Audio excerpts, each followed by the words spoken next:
What's up, everyone, and welcome to episode 258 of the Aussie Gamers Experience podcast. In the show this week, Sony and Microsoft finally put away their tape measures. Is Rage worth all the hype? The world's most dangerous PC, the Raid, it divides us all. Why, Julian? Why? PC builds, finally some days gone, more SEGA, games galore, and much, much more. Editing Lucas, play the track. 3, 2, 1, 0. We recommend wearing headphones. This is the Aussie Gamers Experience. News, reviews, and outlandish fun. Experience It all.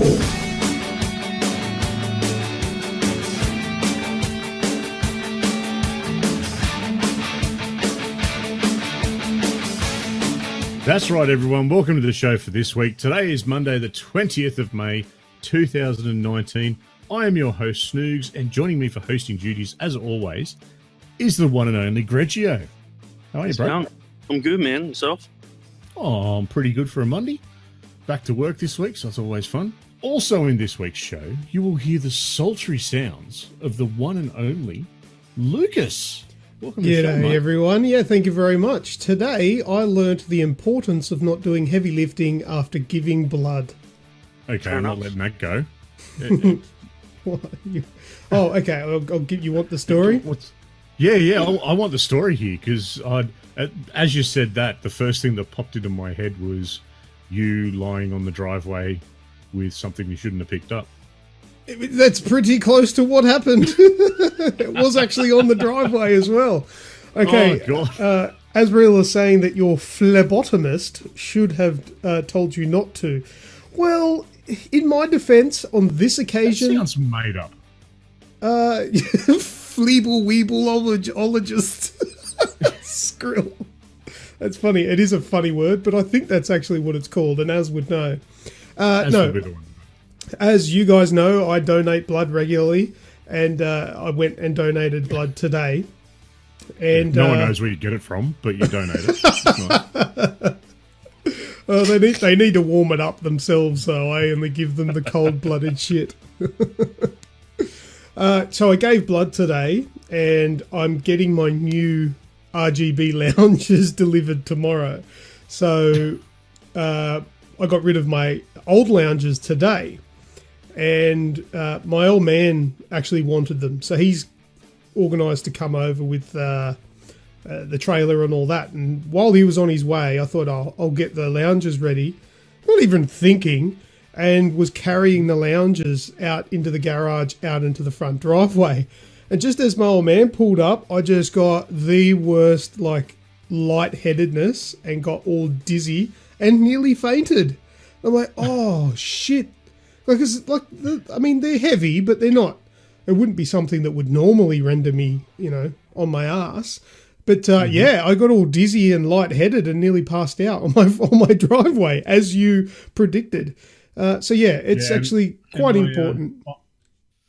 I'm sure that your dad, being the old school dad that he is, it would have been a bit different for him to watch his son go white and nearly faint.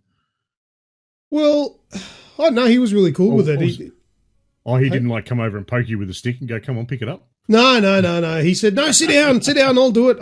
Because I told him, I said, look, I'm feeling a bit crook, and just started sweating profusely, and it wasn't that hot.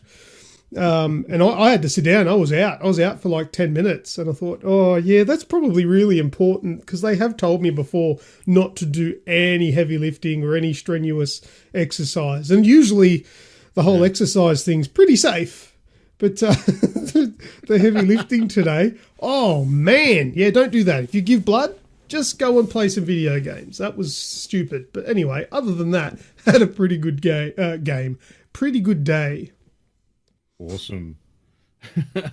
Greg, any weird and wonderful things you put yourself through today? Nothing like that, man. Nothing like that? Yeah, we kind of pale in comparison to that now. I went to work and then I drove home. Yeah. Awesome.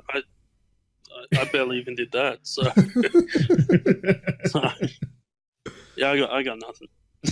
Are you still sick, Greg? No. I'm feeling a lot better. Though I did go out yesterday. I went out with Snoogs and we went to go watch some car racing. So that's what I did this weekend. Went and watched cars go around, and what was it? The Formula Fours being a bit of a yawn at the end because there were 5 cars on track. Well, there was 5 cars on track, and like I said, the air on them are so out there that they stir up such a whirlwind behind them that it's pretty much just a follow the leader fest. So yeah. No, there was one person that did try and pull a move. And he on a nearly pretty ended up on fast the fence. caught on, and he almost ended up in the fence, and that's why no one does anything because that's pretty much where you end up. The track really wasn't designed for that kind of thing. So anyway, but other than that, it was pretty entertaining. Awesome. Yeah, well, nothing really new over here. So how about we jump into some This Week in Gaming? Quick back chat before we do jump into This Week in Gaming. A shout out to Azrael and Skrill, who are following along live. Don't forget, anyone that's listening, if you want to follow along live and come and listen to us in our full unedited glory, jump on over to our Discord channel and just be active. Then you can be invited to be an agent of age and come and listen live. So make sure you jump into that. So with that said, This Week in Gaming.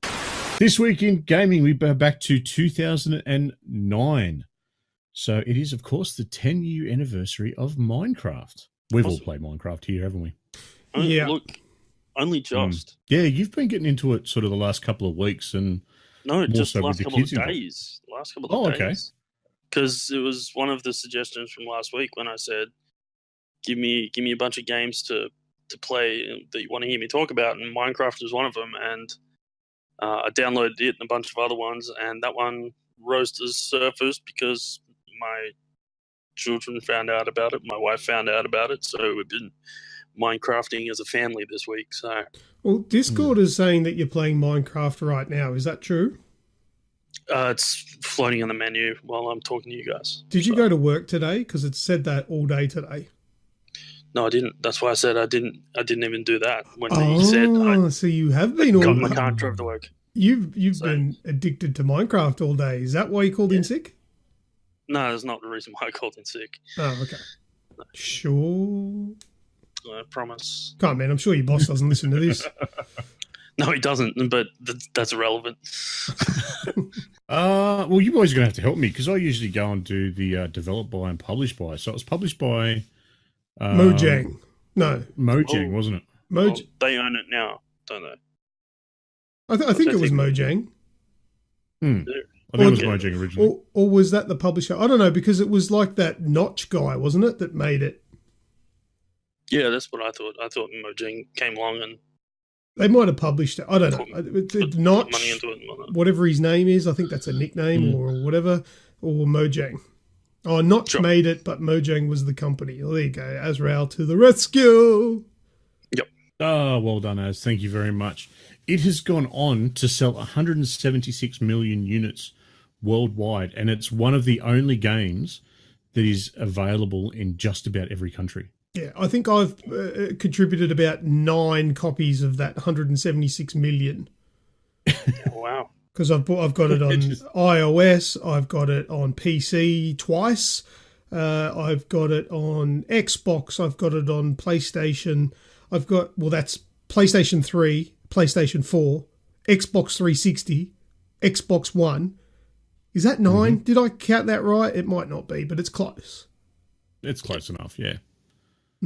So And to celebrate this 10-year anniversary, they're looking to release a AR game called Minecraft Earth. yeah, I've heard a little bit about this. Yeah, so we've got some little bits of information that have come through from the good people at Xbox in Australia. So Minecraft Earth is pretty much, we keep going back to the one that everyone knows being Pokemon Go. And it's very much in the same sort of thing like that. So you'll go out into the real world, find small clusters of blocks, chests, or mobs, called tappables. And as you walk around, you can find adventures. It's all small slices of the Minecraft world that's out and about in the real world. Sounds cool. Sounds cool. But see, sometimes I see these concepts that are coming soon or whatever, and then my mind wanders in one direction thinking this is what it could be, and then I'm disappointed when it comes out and it's not that. Because what I would like to see is that if I went out on my front lawn and built a little Minecraft thingy, then can you walk past my front lawn and see what I built when waving your camera around? Because that would be really cool. But I bet that's not how it works. Yeah, I'm not sure. I haven't got into it. I've only got the basic release information, which is going up on the website, theagexp.com, very shortly. By the time this goes live, it'll be there. And it's just got the basic sort of release information. But going off that, I don't think you're too far wrong. Well, look, that's what the trailer leads me to believe. Yeah. Watch the promotional video for it. That's what it feels like. That's what it looks like. But we all know what feels and looks adds up to later on down the track. Sometimes. Yeah, exactly. But you're saying that I need to go and buy Minecraft on the Switch. That's probably the one thing I don't have it on yet. Yeah, sure. But look, we might be able to find out sooner rather than later. The beta comes out soon. It said summer. This summer, but that means winter for us. So winter's not that far away. So, and it'll be out at towards the end of the year anyway. So, yep, cool. So beta's going live shortly. All right, well, let's get into the show, shall we, guys? Do it. All right, a bit of game talk. Lucas, I'm going to throw it over to you first up. Sure, which one? Because I would like to hear about, because it's been out for a while now, and neither of us have talked about it. So, Days Gone. Days Gone. Rightio. First of all, there is a review up on the Age XP YouTube channel. Go and check it out. If I remember, I will put a link to it in the show notes. Actually, editing Lucas, do that now. Okay. So, Days Gone it's a post-apocalyptic mashup between Sons of Anarchy and The Walking Dead. Okay. That's a simple way of putting them together. And to describe what kind of gameplay it's like is, what game did I say it was like, Snoogs? Far Cry? Yeah. And that other Bethesda one. Fallout. Yes, it's Far Cry versus Fallout in gameplay style. But it's none of those, though. It's not like you'll play it and go, hey, this is a massive rip-off of that. It is very much its own game. You ride around on a motorbike, you go follow through stories, and there's hordes of zombies some of the places. It's a really hard game for me to sort of pinpoint whether or not I really like it or am just undecided about it. It's not a game where I can say 100%, dude, you have to play that, you're going to love it, because I don't think it's that. But it's not a game that I can go, stay away from, it's rubbish, don't play it, you'll hate it. Because it's not that either. It's a really hard place, Days Gone, because it's not horrible, but it's not fantastic either. The worst thing about it is the game, and I think I was talking to you about it, saying that they've fixed a lot of the bugs. No. Yeah. No, they haven't. No, it is still riddled with bugs. And it's nothing, like it's never crashed. Okay, but it's just stuff that just annoys the hell out of me. And the worst things are textures not loading. Like, we've all played games where sorry, go. What were you going to ask? I was going to say, have they overextended the PS4? Well, it doesn't look like it has, because it doesn't look any like more advanced than other games that we've had, you know, like I'd have to say no, unless it's making it struggle in the back end that we can't see. You know, maybe it's not optimized, but the texture's not loading. I was going to say before, we've all seen games where textures pop in, right? You know, like a new scene will load and the textures are a bit muddy and then they crispen up. Well, sometimes this happens and it takes half the cutscene before they actually load in properly. And it just looks horrible. And the thing is, the tattoos and because you're playing as bikies, right? They're covered in tattoos. There's one character called Boozer, And he's like your best mate. Now, he's got tattoos all over his head, and they're all sort of intricate, sharp designs. I don't want to say tribal tattoos, but they're kind of like bikey version of a tribal tattoo all over his head. And there was an occasion specifically where they didn't load in properly.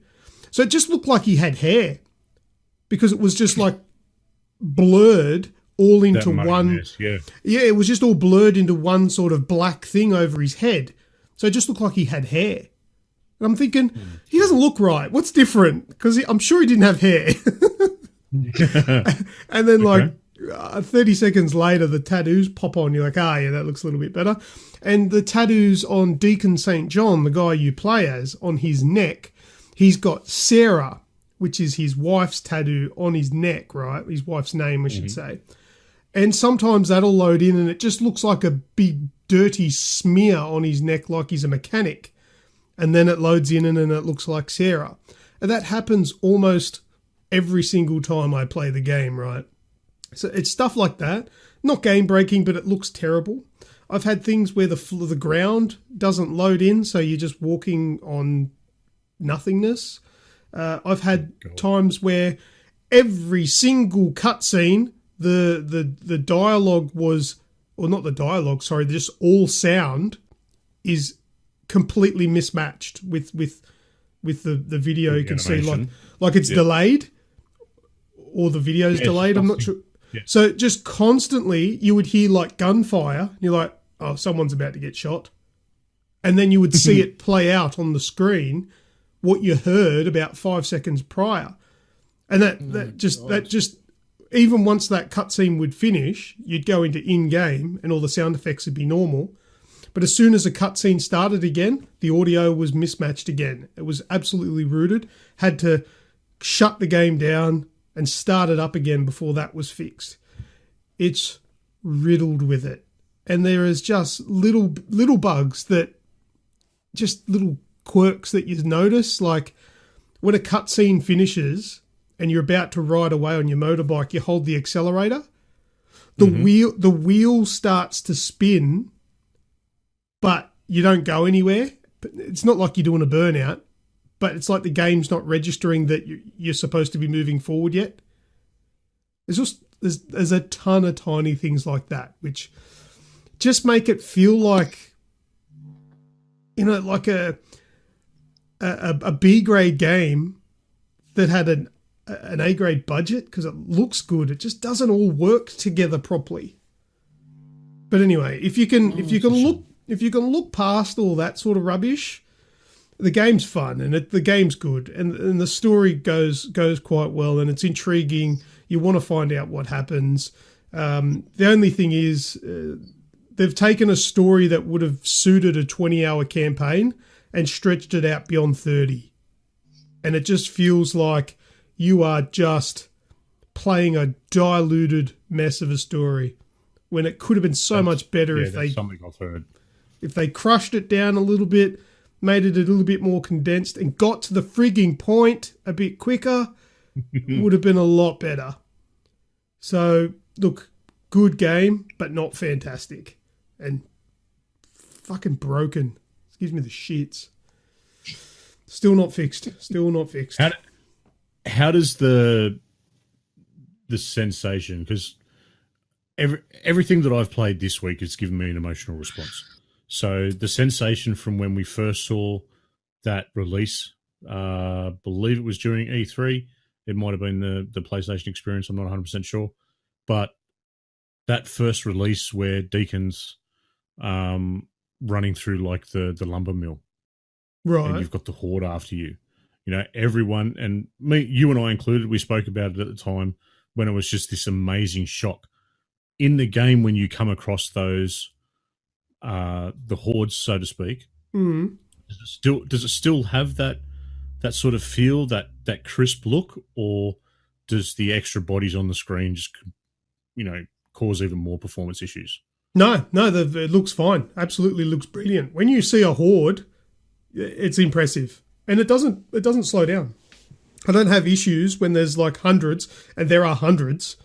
I maybe even near on 1,000 zombies on screen, the game runs fine. It's the weird things that shouldn't be tolling that make the game look like it's struggling. But yeah, no, that's not an issue at all. It looks great. But mind you, the first time that the main story will have anything interactive to do with a horde, you're going to be waiting a very, very long time. It's not something that occurs regularly or early in the game.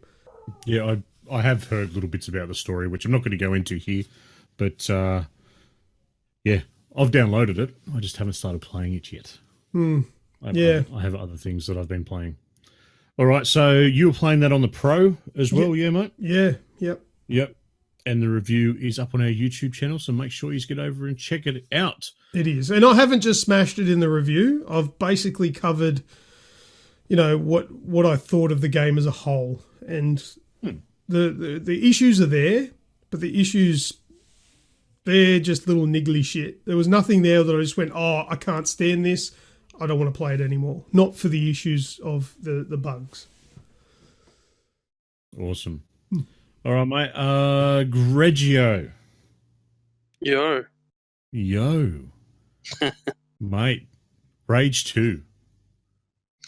You've been cracking along with that. You've been getting some video capture and whatnot. Yep. So you've had a bit more time with it this week. Yep. And I'm going to ask the same question that I asked last week. Mm-hmm. You were quietly optimistic. How is it sat with you now? Look, I'm happy with the game as it stands. I'm enjoying it. There are still a few things that I'm not completely sold on. For me, and maybe I've got to go back and play the first one, but I guess I don't feel like this is an extended version of the first game. It almost feels like a different world. And I guess that's in some essence, while I was playing, there was a moment there where I'm just like, I don't feel that, and that's a little disappointing. But once again, like I said, that might be me misremembering the game, but obviously what was important and what was pivotal about the last game is not showing up in this game for me anyway. But as for the game itself, it's fun. Like, I like driving around. The combat is fun. The powers, or the nanotrite upgrade things, they're fun. They're fun to use, and I find that I'm using them. Sometimes in games like this, where you get your superpowers, sometimes I almost forget that I've got them, and I kind of use them for rudimentary sort of movement or combat things. Like I'll save them up for like a boss or something like that, but I tend to not use them. I tend to just rely on basic combat to get me through the game, kind of thing. And when I get stuck, I'm like, maybe I should use some of those things, and then they get me through. But I'm finding that some of them are really easy to implement into the combat system, and when you tend to use them a bit more. Yeah, I've played it. Excuse me. I found it to be quite intuitive. Yeah, I'm very similar. I'm not used to when you get these special powers, so to say. I always forget they're there. I forget how to use them. It doesn't sort of work. But I always found them very intuitive with this. Yeah. Like they're easy to use, and you kind of they build up pretty quickly again. So you don't feel like if you're sort of blowing your chance to use it, kind of thing. Mm-hmm. With some games, you kind of got like, it takes such a while to build them up. You're like, no, I need to save that for a good moment. And then sometimes the good moment never shows up, or you get through it and you're like, I probably could have used it there, but I got through without it, so meh. Whereas this, it seems to, your abilities recharge quickly, so you constantly, you always got the chance to use them. You don't ever feel like you've missed an opportunity or wasted on an opportunity, kind of thing. As you said last week, you can kind of feel a bit of the DNA of other games in Bethesda's catalog sort of eking their way into it. That fast-paced, throw you into the fight kind of Doom-esque kind of just keep moving forward kind of thing, with all the little nanotrite bits and pieces that fall, or whatever they're called, the little blue things that fall out of people when they die. You've only got like a couple of seconds to pick them up before they disappear. So you've always got to be killing and moving forward to pick up the loot that they drop, essentially.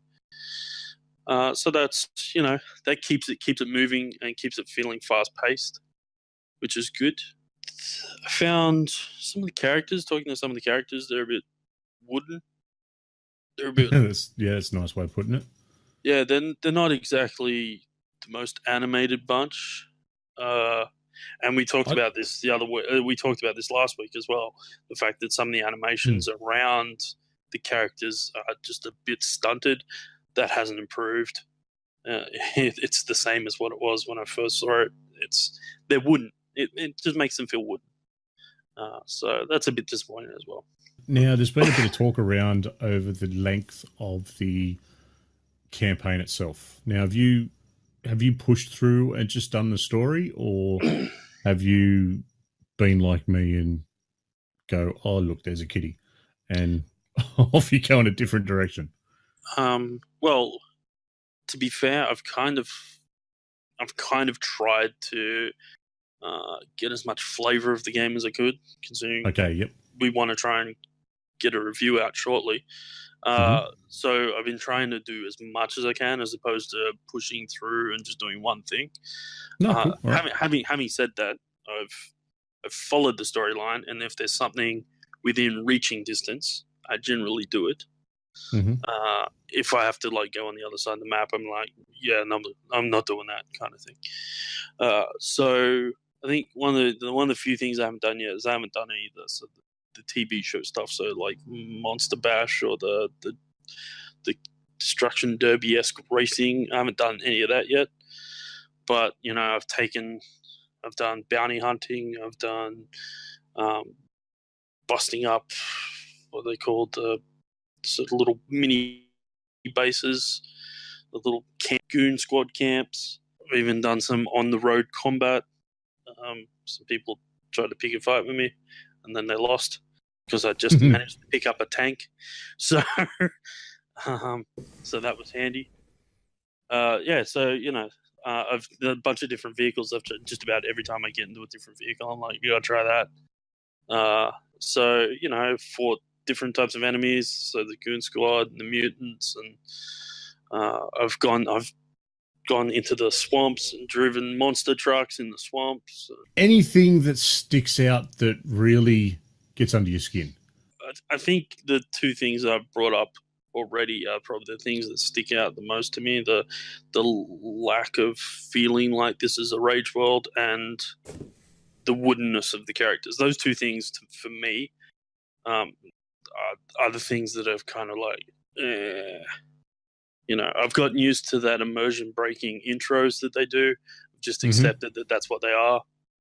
I still think they're a little ham-fisted, but I get what they're trying to do, and I can accept that kind of thing. But yeah, that's the woodenness of the characters, and that lack of continuity, I guess, was what I'd call it. All right, sweet. Well, Lucas, this one wasn't on your radar. Has anything changed? No. Well, yes, actually. I want to play it even less now. Fair enough, then. Yeah. No. It just looks like just another open world shooter. It just there's too many of them. I've played too many of them. This one doesn't seem to have anything in it that is setting it aside from the rest. It's just a tongue-in-cheek shooter with lots of explosions. Played it before. Yeah.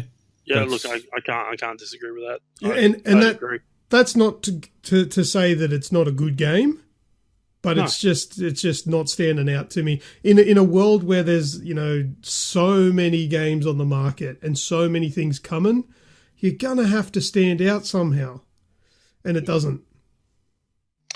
I think it'd be interesting to see what is added to the game in the coming. I mean, they put out a roadmap with some stuff in it, but for the most part, it's gobbledygook and mumbo jumbo because I don't really know the game well enough to know what it is they're talking about.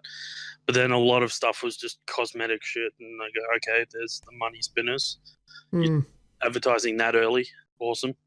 So it'd be interesting to see what happens. I'm assuming they're going to put some big boss sort of moments in there. So there's already big boss battles you can have with the big mutant monster things.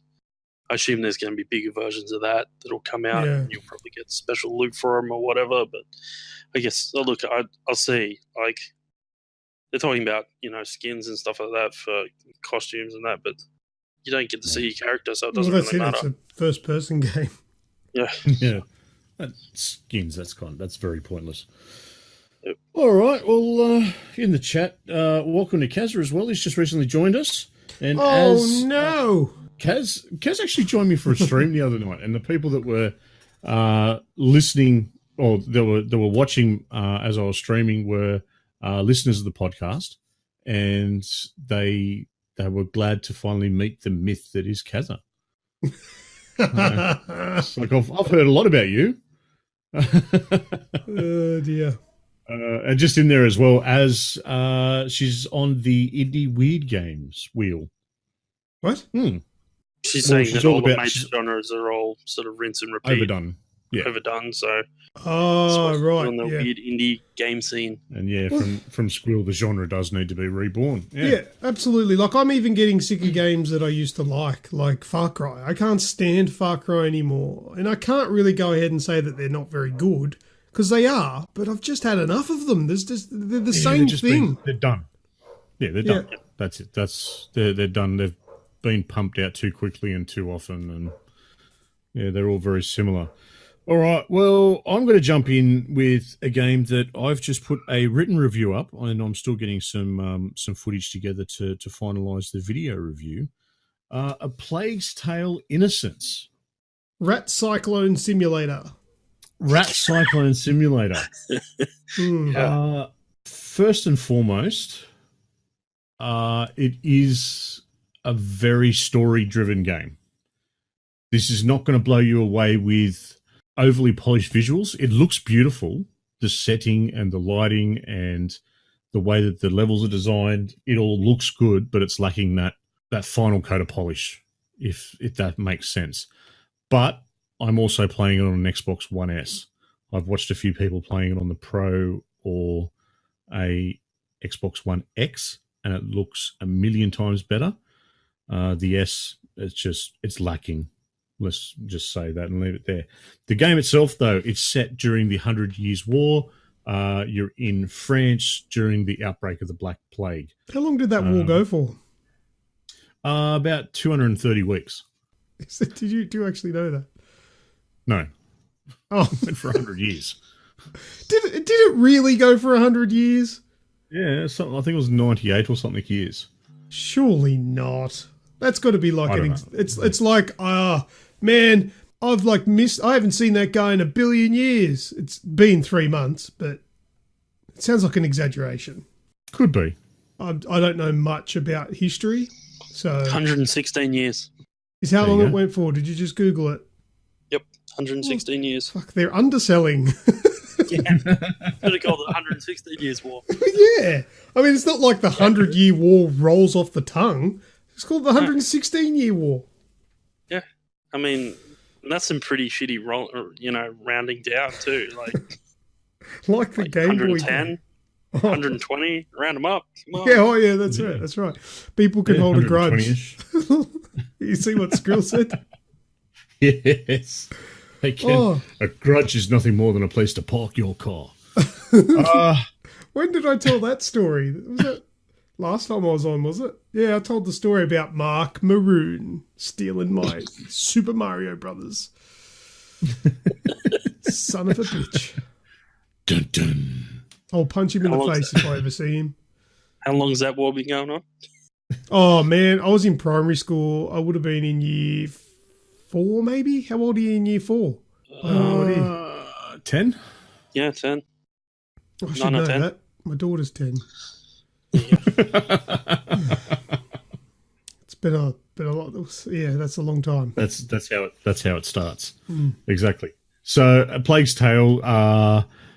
The big thing about it's in the title. There's a lot of issue with the Black Plague, the Black Death, whatever you want to call it. That's the bit that gets my interest, because I do like history, but I like the weird and twisted history and seeing just how terrible humans have been to one another over the course of the many centuries that we've been around. Don't you live next door to where it originated? I think so. Yeah, next door is where Mark II is going to start. I'm just going to say, from what I've seen from the trailers, this is about as historically accurate Oh, yeah. when it comes to the rats and the plague as, Sharknado is a documentary about Shark Week. Oh, 100%. They do. They rat play tornadoes. Ratnado. It is Ratnado. Yeah. They play on the fear. The Black Plague was not transferred via rats. It was transferred by the ticks and the fleas that were on rats. The fear that it brings up is really where the core of the issue is. So the way that you've described it, Luke, with the rat tornado is exactly right. You'll be walking along an area and hundreds upon hundreds of rats will just start spilling out of the wall. They'll start coming up through the ground.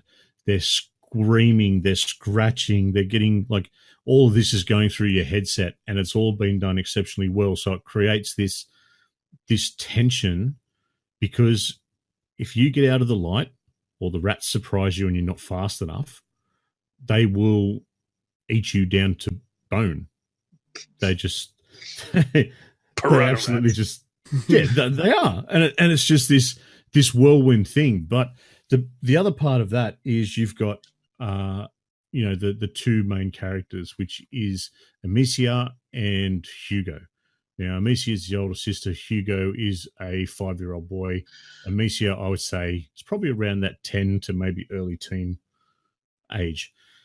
And the story that goes along with them, she's got to look after her brother to get to so-and-so's and move through. Not only did they have to get away from the rats, they've also got the Inquisition after them. They're trying to get a hold of Hugo.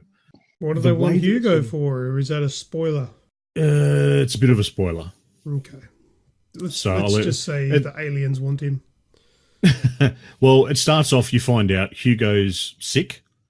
Your mother's trying to, or Amicia's mother, or their mother, or however you want to put it, they're trying to cure him. So pretty much Amicia and Hugo have grown up separately, and they barely know each other. Hang on. So let me get this straight. Your little kid is wanted by the baddies, and they are going to find a cure for the plague with his blood sample, maybe cutting open his head. This sounds like something I've heard before. Yes. It could be very, very similar to that. This can't be for nothing. But with tornado rats. The last of Hugo. Instead of plant people. The last of Hugo. The big thing about the story, it's very similar to a lot of people have put it in with Sacrifice Blade.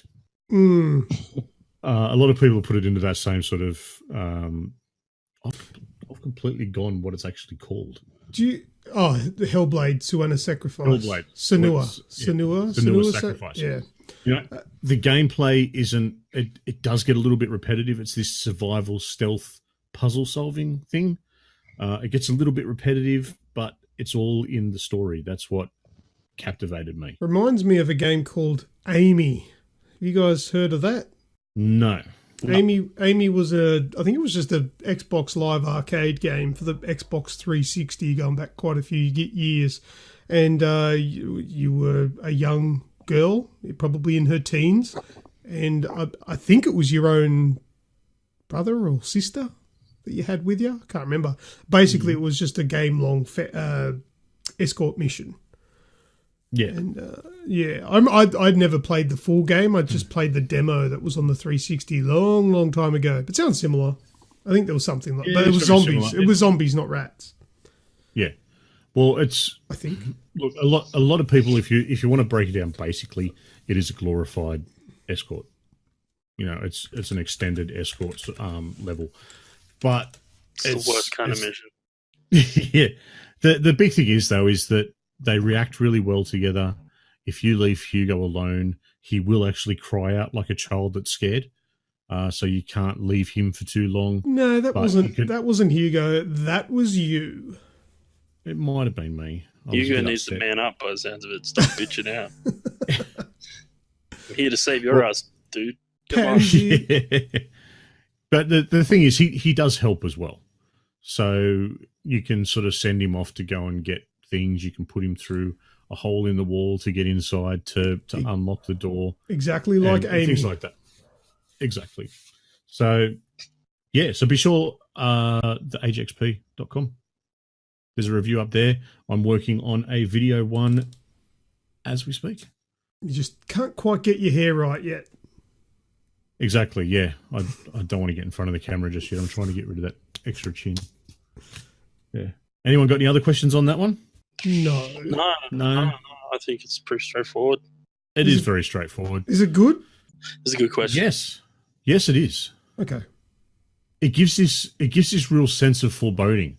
I know Luke, you were there and you were with me in the stream when I first started playing it, and we were taking the piss. We were like, Hugo, stop your bitch, and we'll just leave him behind. Yeah. You know, just hand him over to the Inquisition. Take him. I'm done with this. Take him. I've had enough. He's a little turd. Don't want to know about it. You get to a point very much later on in the game where you start to look out for him. You start to notice when he's not there, and just watching your character grow. And one thing that is very early on in the game, and slight spoilers, but you can kind of assume this is going to happen anyway, you are forced to kill someone to get away. Now, it's not like an easy sort of, quick takedown or anything like that. You need to use a sling with a rock in it. This is in the trailer, actually. Is it? If you watch the trailer, it's in the trailer. It's not really a spoiler. It's in the trailer. It gives it away. Oh, okay. I she didn't maxed notice out in the at the trailer. end. She kills him Yeah. and then max out. Yeah, but the thing after that... And then what? you then go- Max out? Yeah, max out. Yeah. Like, just loses it. Freaks out. Just freaks out. Yeah. Fuck, I'm getting old. The thing is, Because- straight after that, you go into a church, and she goes and asks. She goes up to the front of through the chapel and asks for forgiveness, and it's really playing on her. And later on, again, slight spoiler, but I think this has been in videos around the place as well. One way to get rid of some of the enemies is the rats hate light, okay? So there'll be, a member of the Inquisition, which is, a soldier complete with armor and, an axe or whatever, walking around underneath the light. You use your sling to knock the light down, the rats swarm and eat him. And even then, that sort of, it gives Amicia this, she's devastated that she has to do it, but it's also like a necessity thing. So it just kind of plays on you, and that's the bit that I really enjoyed. Yeah. It's lit. Thanks, Skrill. Yeah, Skrill, thank you. Never use that word again.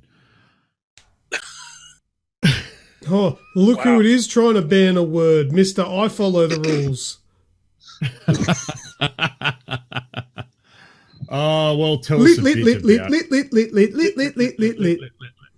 Well, excuse me while I just have a quick... Exactly. Bendy and the Ink Machine. Commander. Bendy and the Ink Machine. Wow. That game was so much less than what I thought it was going to be. Really? I've had this big hype around it. Nah, the only thing that was real in that game was the handful of jump scares it gave me. The rest of it was rubbish. Don't get Don't that believe game. the hype. No. Don't bother? No, look, I bought, it was on sale when I got it. I got it for $7. It's now up to like $20 something. Fucking don't. I want my $7 back. No. Look, $7 was fair. I'm happy to have, parted with $7 for it. But any more than that, $7, yeah. Yeah. But no, look, it was exciting because I liked the art style, but the game really fell apart. There was one particular chapter where I just wanted to rip out the imaginary disc, because it's not a disc, and just smash it, because it was just so shit. There was one objective that was telling me, I'm just going to make up the level name and all that sort of shit because I can't remember what it was, but it was saying go to level 11 and do X and Y. And I'm on level 11 for like an hour straight going, where the fuck are these things that it wants me to find? I can't find them, to the point where one of my stream viewers has Googled it and he goes, it's actually on level 10. I'm like, you are fucking kidding me, aren't you? And I double checked, you press escape and it brings up the objective and it says, find it on level 11. The actual objective was incorrect. What I needed was on a different level. That was so frustrating. That almost ruined it. But then there were just things where I'd have to go all the way up, break a few things, then back down, like up in an elevator, up and down and all that sort of shit. And it was just backwards and forwards, doing meaningless tasks for this person. It was really poorly done. It was just, the first chapter was the best chapter, and then it just went downhill from there. Okay. Well, I'll scratch it off the list then. And to the point where I think it was a 5th chapter where I got up to chapter 5 and I was like, I don't want to play this game anymore. I really have had enough. And then I Googled it, how long to fucking finish this game, to see if I was near the end. And then it said that chapter 5 was free DLC that came out after the game was released. So I went, oh, well, in that case, I've already technically finished the game. Turned it off, deleted it. I'm not playing the optional shit. No, it was just repetitive, non-fun. It was like there's a section in there that is a really bodgy version of trying to be like Outlast. You know, where you can't really fight this thing, you got to hide from it. Yeah. But the only thing is, it's actually beneficial to get killed by the thing. Because if like this beast, this demon thing, he would be in the way. And you would run up to him and he would chase you and you would run back and hide. And then he would go back to his position. But if I just let him kill me, I respawn and he's gone. He's finished for a bit. And there was no setback for dying or being killed by it. You literally respawned. And it was the monster kills you. Time for a coffee. Well, it was the monster, he bundies off because he's like, yep, gotcha, see you later. So it was actually, if you were speedrunning the game, I reckon it'd probably be a quicker run to just run straight into him and get killed, because then he disappears. Okay. Yeah, Luke was going to have an aneurysm playing Inky. Oh, nah, it was shit. No. Just don't bother with it. No. I don't like smashing games because obviously somebody put hard work into it. But fuck it, that's what I'm here for. It was crap. Mm-hmm. All right, mate, we'll keep it going with promising. Yep. Diablo 3. Diablo 3. Now, there's a fantastic game that I've had absolutely enough of. You're finally done with it, are you? I think I'm done with it. I played it again last night. Every single time I play that game, all I seem to be doing is being leveled up by somebody else. So what I do is we enter a rift or something like that. I stand still while they go and do all the work, and just my levels go up. That sounds good. Oh, I do absolutely. I played it for a couple of hours last night. I did absolutely nothing, but I leveled up a character to level cap. Oh, As it's put up just in the chat that you run out and bring the enemies into them. I did do that because I was bored standing there doing nothing. So I would Leroy Jenkins. That's what we were saying last night. There was a few Leroy Jenkins stuff. But yeah, look, it's just, I think it's done its course. I mean, like, we're up to, what is it, season 17? You just do the same things every season with a new character. I've played it enough. I've played it enough. I just, that's why I wanted to. Didn't you platinum it on the PS4? I did, yeah. Yeah, that was something. Wasn't that 500 bounties or something you get to do in that? Yes, that took a very long time. That is a very you're playing mundane. it on PC. And now I know I'm not gonna get all the trophies or achievements on there. Don't know. I'm not that bad. But just like, I mean, it is fun to play around. But when the season starts and you got to start a new seasonal character, like you're starting from scratch, and most people want to just power level. You're not even doing anything. It's boring as batshit. If anybody comes and says to me, "Hey Lucas, do you want to play Diablo 3? Let's start a new hardcore character," I'll be keen for that, because you're actually playing. You know, like, yeah, fair enough. And you're actually paying attention. Whereas if you just power level to infinity and then you can just go wipe everything out, that's stupid. It's boring. Yeah, as is saying you can't do anything till you're level 70. Well, see, that's stupid. I've had enough of it. It's boring. I would like to go and play a hardcore character again. That'd be fun. That's enjoyable. And play through the story. But yeah, all this just leveling up bullshit just so you can play on Torment 9001. Azrael's never done a hardcore. As you haven't played Diablo 3 unless you've done a hardcore run, because your heart skips a beat. The second your health starts dropping down, you're like, oh shit! Because as soon as your hardcore character dies, if people aren't aware, that character gets deleted. He's gone. And your playthrough is then deleted as well. There's no going back.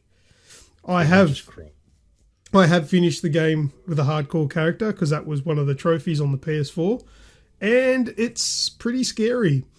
But I think I cheated a little bit on the PS4, where I died once, I think. So I quickly dashboarded and closed the game before it could save. Fuck you. Nice. Or if it did save, then you just go and grab your save that's in the cloud and download that to overwrite. Download that again. Overwrite your local save, and you got your character back. So it was a little bit of a cheat. Exploitations, mate. It's fun. Yeah, I don't think it's classified as a cheat. I think it's classified as a cheese. Or an exploit. Yeah. Yeah. Yep. Well, mate, keep going, because I've only got one other thing to talk about, and Greg spoke about his other one already. What do you got here? Who's your daddy? Who's your daddy? I don't know about that one. Who's Your Daddy is a Steam game. Kazakyle and I managed to score a couple of copies of that when we got some of these Easter bundles. And basically, Who's Your Daddy is a game where one person plays as a dad and another one plays as a baby, like an actual crawling baby in nappies. And this isn't like Shower with Your Dad simulator, is it? I don't know what that is. But the baby's job... You do know. The baby's job is to kill itself. So if you're the baby... Okay.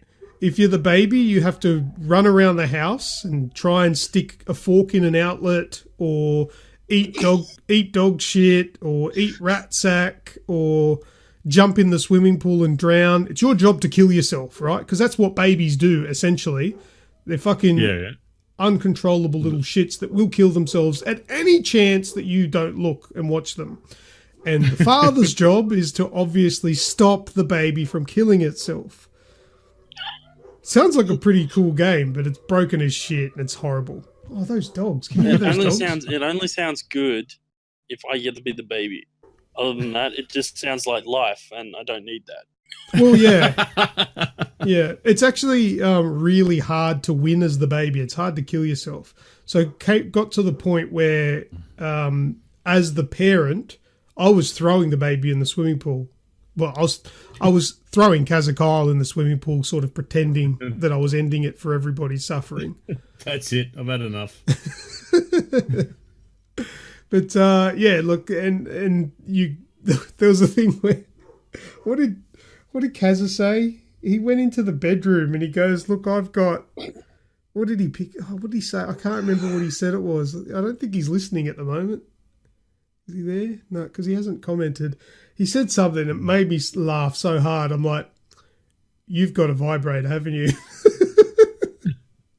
I can't remember what he called it, but he's like, "Hey, Daddy, what's this such and such?" And I'm like, "Oh, that's a dildo."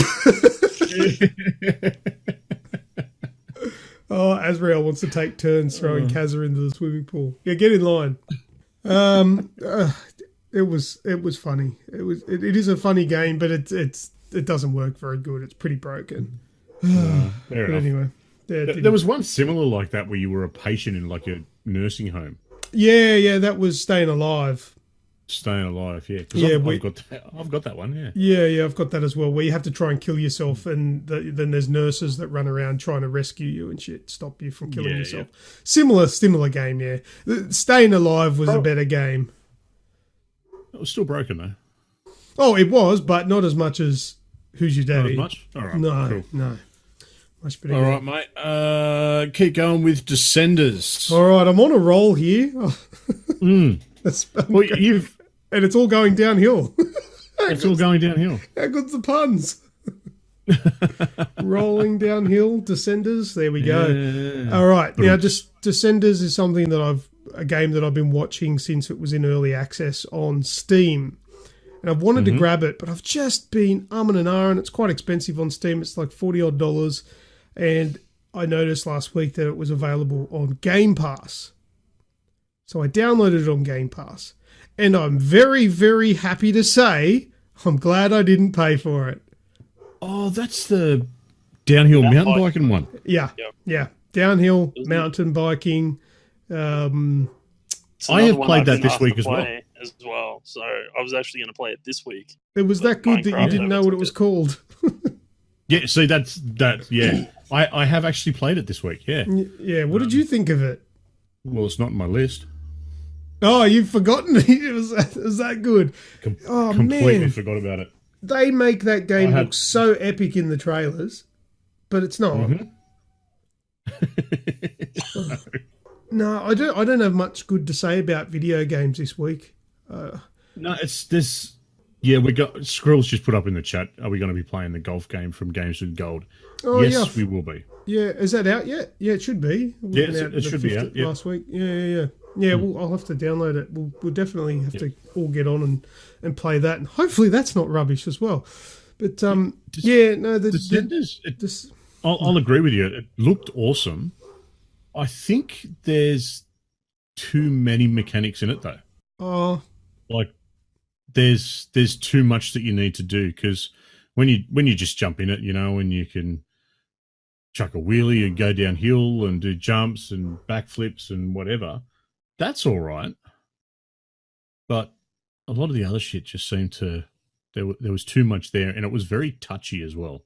Yeah, but you see, the thing that I don't like about it most, that it's something I didn't know about it until I played the game, and this is the one thing. If I hear this about a lot of games, unless it's a side-scrolling 2D pixel art thing, I just instantly I'm like, oh, that's not going to be good.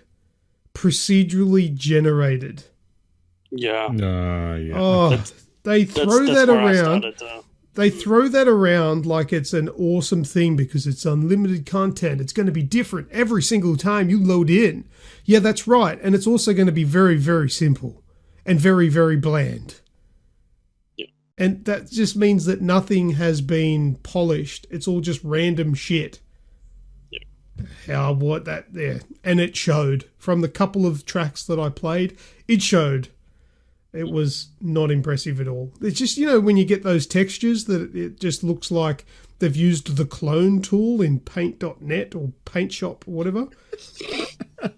and it's just layered over and over. That's the look you get. It just looks like a last generation game that we wouldn't have liked. Yeah. Makes sense. So, disappointing. Procedurally generated does not mean fantastic. That means, ooh, that might be shit. Mm-hmm. We were too lazy to make it ourselves, so we got the AI to do it. No. All right. Well, in your list, just leave it alone. Don't worry about it. Yeah. It's on Game Pass if you've really got nothing better to do. But, yeah, I haven't picked it up. I've played it once. Well, you've got PC Building Simulator left in your list. I've got the Division 2 left. And Grejio, the only other one you spoke about was Minecraft. Yep. Now, is there anything you want to add to that? Look, it's been out long enough where everyone knows what it is. So I'll just give my 30-second take on what I've found since playing it. Bet it takes 5 minutes. Before you jump into it, have your kids played it?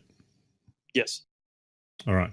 Did they end up doing anything weird while they were playing it? Fuck, what are you getting at? My eldest dug herself off the map. No. She just dug straight down until you fell off the bottom of the map. She fell out the bottom of the map. Yep. And then she's walking around and comes running in with me because there was one time that I actually let her, because it's Minecraft. I had something else to do, so I didn't actually sit there with her. And she's come running in with a controller in her hand going, I think I broke it because there's nothing on the screen. Console plebs. Yeah, she just dug her way straight through and out and was like, what have you done? And then realised that the world was above me. Yeah. That's why you put her on peaceful but not creative, because then she can't break through the bedrock.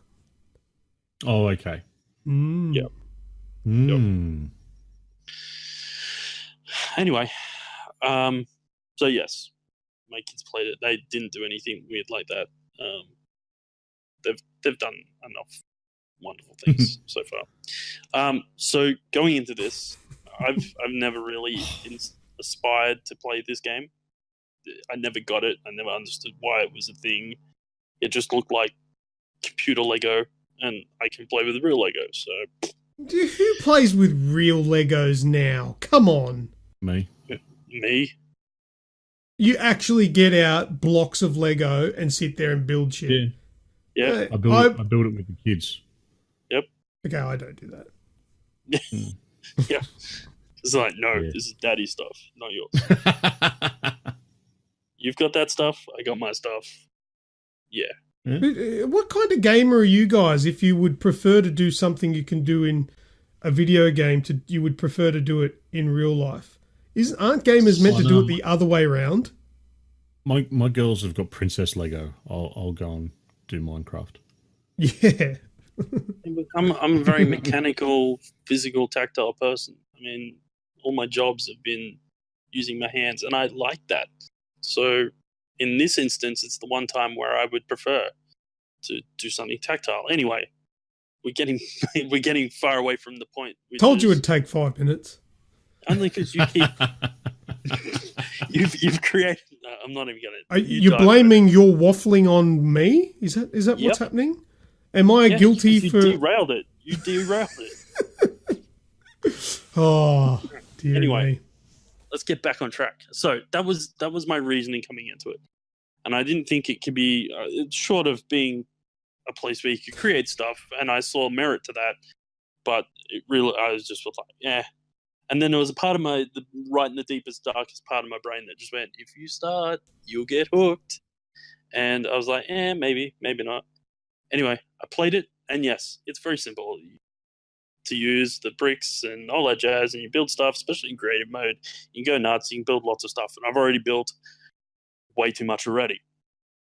Then I got into the whole circuitry thing with the whole redstones and circuits and stuff like that, and when I first started playing with it, I was like, I have no idea what I'm doing. So I watched some videos on it. My wife, who's an electrical engineer, sat here and went, this is brilliant, because this is pretty much everything I learned in TAFE and all that in my in my vocation as an electrical engineer. This is amazing. This is quite technical. So all of a sudden I realized the complexity behind this game and essentially what kids are doing in this game and learning how to do is phenomenal. So even as an educational tool, this is a great game. If your kid is into this, by all means, give them your blessing and let them learn, because I think structure. And don't let them play with Azrael. and like I said, if you ask your child, go as a homework project, if your kid plays Minecraft and you don't know anything about it, ask them whether they know anything about redstone circuitry, and if they can give you a good solid answer, understand that your child could become an electrical engineer later on in life, which is not a terrible job to have in life. So, I think it's great. If you don't mind growing up to be boring. I'll let Rem, you said that.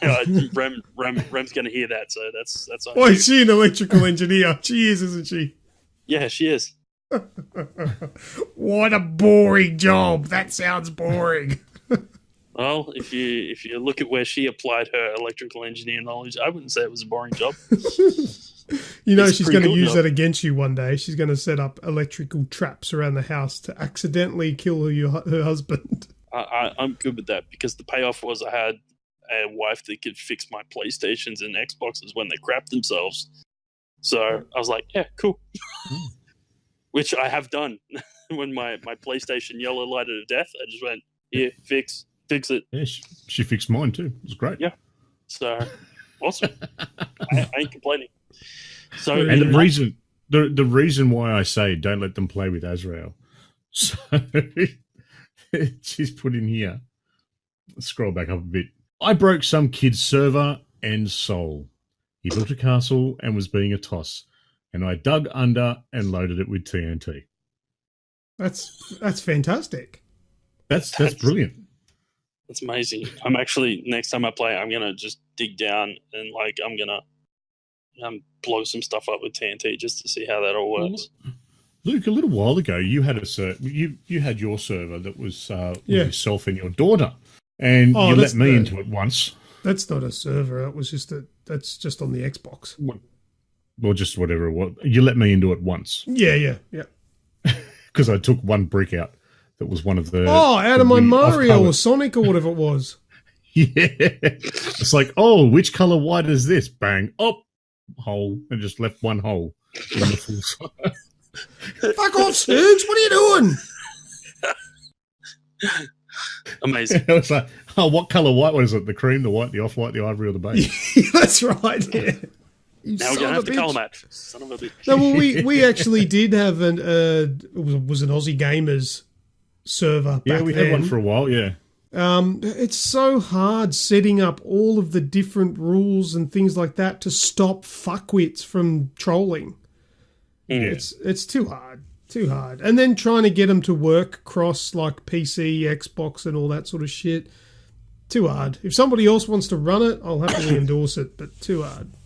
Only agents can join. Yeah, do you realise who are agents? There's Snoogs and Kazakyle. It's going to be fucked in 10 minutes. Hey, what's this button do? Yeah. Snoogs will pretend it's an accident. Kaza will just be a dickhead. Yeah, Skrill's put in there. None of us are mature enough to use it. That's exactly right, Skrill. There'll just be 100 cubed penises everywhere. Just floating in the sky. Who put that there? Snoogs, stop fucking up my fucking Sonic! But the other thing is that it now gave me an appreciation for what I've seen other people do in this game, and how bloody complex and insane some of that stuff is. Because before I was like, oh yeah, that's probably a good few hours worth of work or whatever. No. And some of the stuff I've seen watching my videos, like there's a group that created an auto miner which mines something like 1,000. It's 1,000 bricks across, and does like 11. I can't remember how many bricks it does, but it just mines straight down to the bedrock, and then just moves across and just mines stuff, and will like do a row of 1,000 bricks in like 17 minutes or something like that. Just goes through, and not only that, picks up the bricks, moves them across, blows them up with TNT. Then it has auto collector that feeds it into then a storage bins where they can just pick them up whenever they need them. It's like just constantly just chewing through. They've got worlds where they've just chewed through and emptied down to the bedrock. There's nothing left. It's insane. It's insane. The same people have this ice farm where they farm ice, right? And they've got it down to such a T that this machine, all you have to do is walk up to the bay and it brings the ice to you. You smash the ice and it just continually feeds ice in and you just keep smashing it. And you can do it AFK. There's like the dude that helped build it. There's one of them. He's mined 250 million bricks of ice. Jesus. Just AFK. Just the way it goes. Because just the way it goes, he just sits his character in there. Boop, boop, boop. So much so that they've got a pickaxe feed.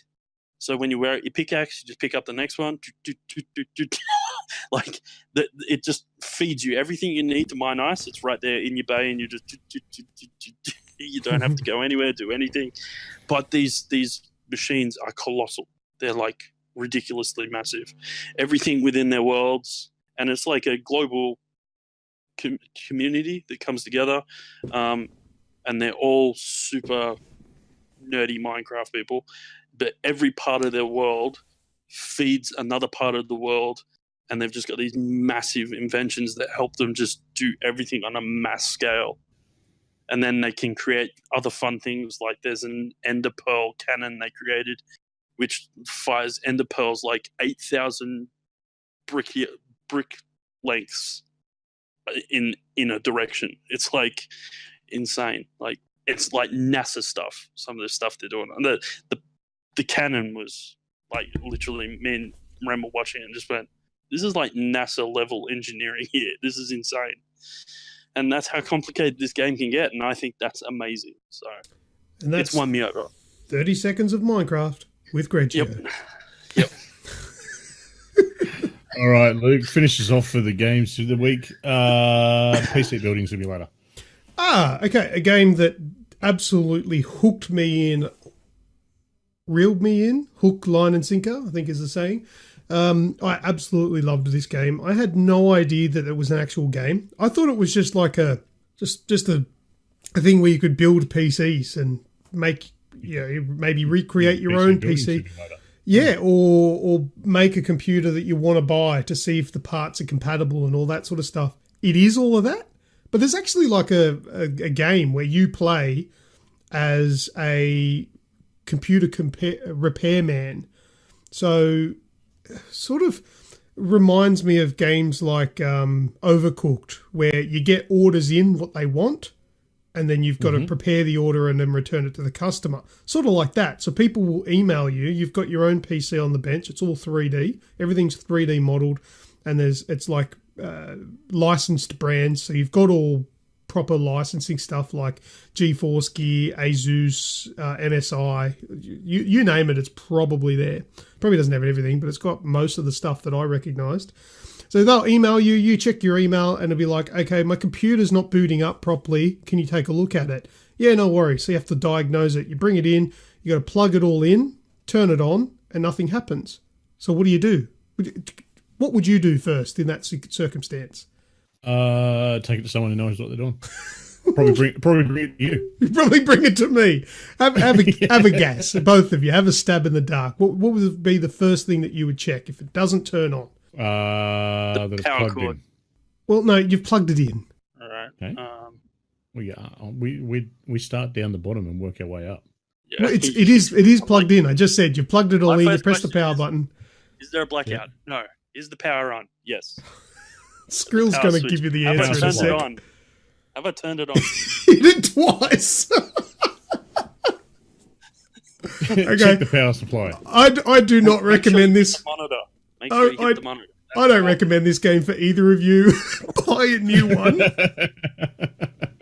Bring it around to you. Okay. I must say that they also tell you what their budget is, so you can't just go and replace the whole computer if it doesn't turn on. Damn it. The first thing that you would do in this circumstance is you would remove the power supply unit and put another one in and see if that fixes the problem. Put the power supply unit in, plug it all back in, turn it on. It turns on. Beautiful. It's fixed. Put it in the finished area, hit return, and you get paid. And then rinse and repeat. And these things will keep coming in. They'll come in and say, oh, can you upgrade my hard drive? I don't have enough space for blah, blah, blah. Porn, probably. So you bring it in. It's all porn.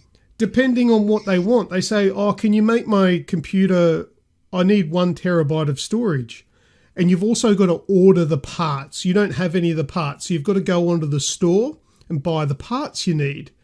So you also got to make sure, okay, this guy wants 1 terabyte. Let me check what he's got already.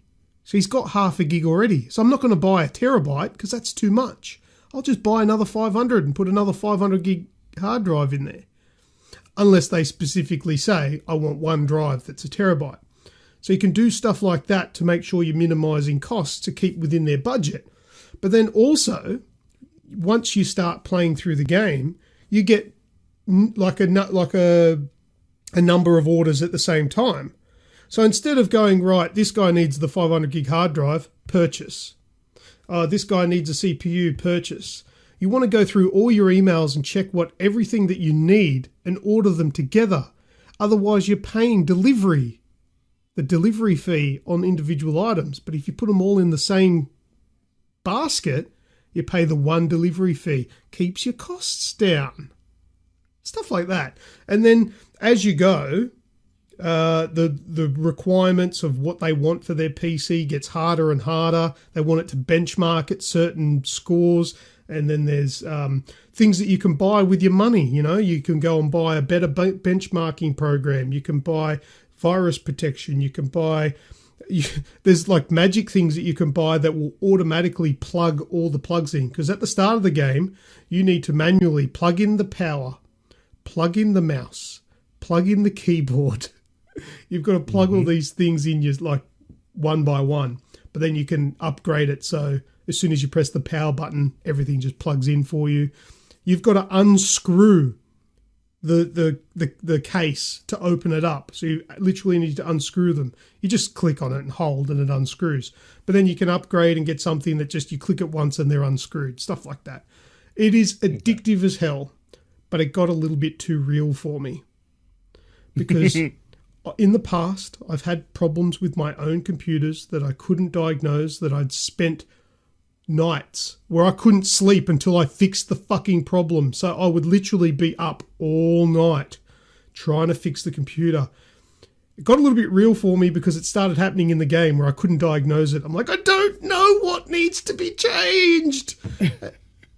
And it got to that point where I went, I need to stop playing this game. Because it is a very good simulator. PC building simulator for what it is, I give it a dead set 10 out of 10. It's a fucking amazing game. But it's a little bit too real. A little bit too real. Yeah, I recommend it. If you like PCs and you like parts, you like doing crazy shit to PCs and stuff and can't afford it because it's expensive, you got to play PC building simulator. It is great. 10 out of 10. Love it. Awesome. Well, Good 10 to out of finish 10 off is with a a nice good way to game. finish. Yeah. It is. So let's jump over to some news. Let's do it. The news, first and foremost, there was a game that I didn't talk about this week because I've got some news about it. Yes, I have played a shitload of The Division 2 because that's just what I do.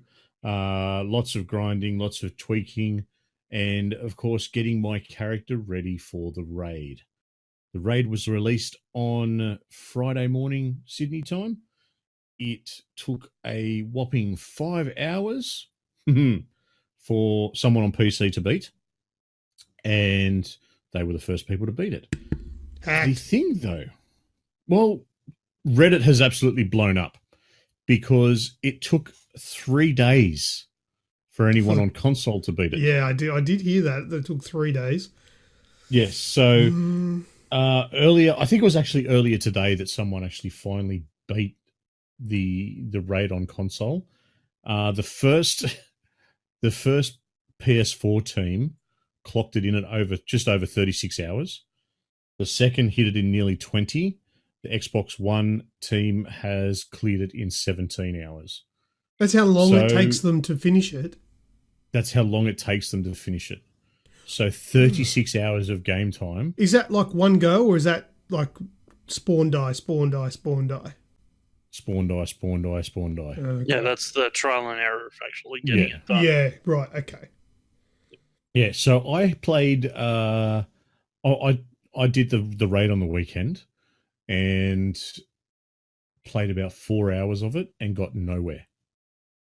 Absolutely nowhere. Didn't even get past the first boss. And it is insanely difficult. The mechanics, all the mechanics that are there are fantastic. The level, and because it was so early on, there was different things that you have to do on console that is slightly different to PC. PC, because you can bump the frame rates up. You're a lot more accurate with keyboard and mouse. It just makes things a little bit easier. And there's a lot of complaints about the amount of enemies and the healing ability of enemies on console as opposed to PC. But either way, it is a awesome piece of content. Even though it's super hard. Don't get me wrong, I swore at it. I turned it off on the weekend, and I have gone and torn down my my character, which I was doing about 700k worth of damage of DPS that was bumping up towards that $1 million mark, that million DPS mark. I'm now up to 2 million because I've completely torn my character down and rebuilt it, and just so that I can then go back in and try again. And it's good fun. The mechanics are there. Nothing's broken. You know what you need to do. It's just hard. It's relatively straightforward. It is just insanely difficult. Yeah, see, I don't mind that with difficulty, where you can still get a grasp of what you need to do. You just need to get good. That's all right. But when you're lost and don't even know if you're doing the right thing, that's when it's shit. That was Destiny for 100%. Me. Like, I don't know how people worked out the shit you needed to do in that. But yeah, as long as it's reasonable enough to work it out. Even with this, it was very much trial and error. And we had a team of 8. We were all on headset and all in the chat party together and talking our way through it. And we knew what to do. It was just a matter of doing it efficiently. Is the trial and error like with strategy, or is trial and error working out that somebody, because I'm thinking Destiny, with Destiny where someone had to stand over here and then you had to activate that switch. Is it like that? Yeah, that's the trial and error. Yeah. Oh, fuck. Oh. There was lots of times in Destiny where I'd be sitting there playing and we'd be like, what do we do? And then someone would get frustrated and shoot something and it'd move something. And we're like, oh, why does that move? And sometimes that's what it came down to. We'd be sitting in a room, empty room, just going, how do we even get this thing started? And everyone would be running around like chickens with their heads cut off trying to work out what it was that started it. I don't think the mechanics are as difficult as they were in Destiny. Like they don't seem to be as obscure. For instance, the first boss that we got up to is a heavy with a Gatling gun that has, like, for instance, for you to actually be able to do any damage to them, you have to first do damage with one of the Gatling gun turrets to either their backpack or their shoulder guard, so that gets knocked off. So then you can put DPS on them and take them down that way. And then once they get back up, they've got a chest plate that will flash orange and then green. And when it goes green, it starts to heal again. So you've got to try and shoot it before they heal, because then it's just back to square one.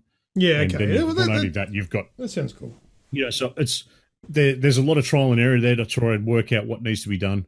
But the big issue is just how difficult it is. My biggest issue with these kind of games is the teamwork and the people in your team. And it's not their fault, it's mine, but I am always the guy that doesn't know what I'm doing because I don't play it all the time. And then I'll be like, yeah, I'll give it a go. And then it's just, I don't know what I'm doing. And then sometimes you'll have somebody who gets frustrated with you and you're like, fuck, man, I play other shit. I don't just play this all the time. You can't expect me to be amazing. Yeah, well, so far, I just don't do it anymore. I've got my clan, which is the SHD Elites, and I'm also part on Discord and Facebook, and talk to other like-minded people. Quite a few of them stream as well, and I enjoy watching how they build and whatnot. Which is just Division ANZ, which is another Australian division community. And so I was playing the other night, and I got a random message, like a random invite to the raid. So I'm like, yeah, all right. Like I knew the name, but they weren't in my friends list or anything like that. There was someone from Division ANZ. I thought they were part of my clan, and jumped in, started chatting. They sent me a friend invite, chat invite, and hey, how he's going, and was great. Like I said, we spent 4 hours talking to these people, and had one of the funniest conversations I've ever had online. To be honest with you, but so far so good. Like I really do feel there's going to have to be a tweak, because the NPCs act very differently. They will. Previously, in the open world, they will rush you and they will flank you and all this sort of stuff. They now rush you and then they'll melee you, and it's near on one hit. I think that's where it becomes the biggest issue. Yeah. The basic bottom level NPCs hit you harder than the boss does. Yeah. Yeah. Well, look, when Trials comes out with a raid, I will be the leader. There you go. Yeah. I'll tell you how to do it. Stuff. And I'll work it out. All right. Trials raid. Beautiful. Yeah, so that's it. Keep an eye out around the place because, there's I was asked to do the raid tonight. No, I'm not ready to be devastated again just yet. But next weekend we're going to give it another crack. So watch this space. Grejio. Yeah. Xbox and Sony, or Microsoft and Sony, I should say, have finally put away their tape measures. Seems that way. So there was tell us about it. So there was an announcement in the last couple of days. I'm not exactly sure which of the last couple of days, but there was a big announcement that on cloud gaming. Sorry, what was that again? There was a big announcement? There was a big announcement on, and then you dropped out. Sorry, mate. Oh, sorry. That they're going to collab together on cloud gaming. Mm-hmm. The upshot of this story, and probably the tastier part of it, is Sony didn't let PlayStation know that this was happening. So come the announcement, there were a lot of managers and stuff like that running around trying to convince people that they weren't going to lose their jobs. So, look, there's obviously reasons that they wanted to keep it all secret, but it has caused a bit of a stir in the PlayStation camp. So, look, it'll be interesting. Watch this space. I don't know much more than that. I've got a bit of because this was one that we doubled up on. Yeah. So Sony's president Kenichiro Yoshida. Mm-hmm. Our mission is to seamlessly evolve this platform as one that continues to deliver the best and most immersive entertainment experiences, together with a cloud environment that ensures the best possible experience anywhere, anytime for many years. Microsoft has been a key business partner for us, though of course the two companies have also been competing in some areas. I believe that our joint development of future cloud solutions will contribute greatly to the advancements of interactive content. So I think it's all based around cloud gaming. There's no direct, I should say, it's all based around technology. And the sharing of ideas, the sharing of technology and resources. Yeah, look, I liken this to a situation with the telcos. Telstra is like, we've got this infrastructure. I don't know about how it works with the NBN, but let's just say back in the day, Telstra owned the lines, the phone lines, right? Yep. but Optus used them. Yep. You know, it's there's still a rivalry. You still either you sign up with Telstra or you sign up with Optus, but Optus is just using Telstra's shit. I could imagine it being a similar situation where even you're still going to have Microsoft and Sony. They're probably they're just going to share each other's shit, and the other one's going to pay the other one for the privilege, or they're going to put money into it together and have a joint thing. I don't think it's going to make any difference to anything any way that gaming is going. There's just going to be some shared property in the middle there. Yeah, well, there's been a memorandum of understanding that has been signed, and it says that the two will jointly develop future cloud solutions with Microsoft Azure. It also says that Sony will use Microsoft Azure for its own game and content streaming services, although, PlayStation Now is not actually mentioned specifically. So, yeah, so it's a good thing. It's a positive thing. It's a step forward. And there's a lot of good stuff on the horizon, hopefully. Now, I came across this bit of news that kind of tickled my fancy a little bit because it's a little bit weird.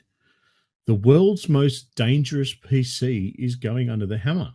That's being sold off. Now, have either of you guys heard about this supposed PC? It's being dubbed the most dangerous laptop in the world. It's a Samsung NC10 notebook. No, netbook. Sorry. Oh, if it's a Samsung, the battery explodes? Is that what it is? Well, it's current. Well, according to the details that I found out, it's sitting at $620,000. It is infested with the most dangerous malware, and comes with the ability to take down any computers linked to any network it might be connected to. That needs to be put in a fire. Yes. So apparently there's some malware that's... It's full of malware and Windows XP. Windows Vista, wouldn't it be? Windows Vista would have been the horrible one. Yeah. There's included within the netbook itself is 6 of the most expensive pieces of malware ever created, with a combined total of $95 billion for these apparent programs. Now, I think it's called the I Love You virus, the WannaCry ransomware. Now, the I Love You virus was really big not all that long ago. I remember that one. That was a real problem. The Dark Tequila malware, the My Doom, So Big Worms, and the Black Energy Rootkit. Black Energy Rootkit, excuse my language, but that's fucked up, that one. So the seller has come out and said that they will air gap the netbook before sending it on to the lucky winner in the hopes of preventing any doom being unleashed upon the world. What does air gap mean? Pretty much remove all networking capabilities from it. Okay. So get rid of the Wi-Fi chip, the network card, all that sort of jazz. Mm-hmm. I'm pretty sure this is how Skynet starts. Because wouldn't it ruin all the computers? Like, if he's going to air gap it, doesn't that render this thing worthless? This is it. This is where the weird and twisted thing comes into it. Those bidding have to agree that they're purchasing this work as a piece of art or for academic reasons, and have no intention of distributing the malware. Yeah. See, air gapping weapons that way too. Well, air gapping the PC is like removing your responsibility. It's like handing someone a gun but taking the firing pin out. They can just add 100%. They can just add a firing pin to it later if 100%. They like.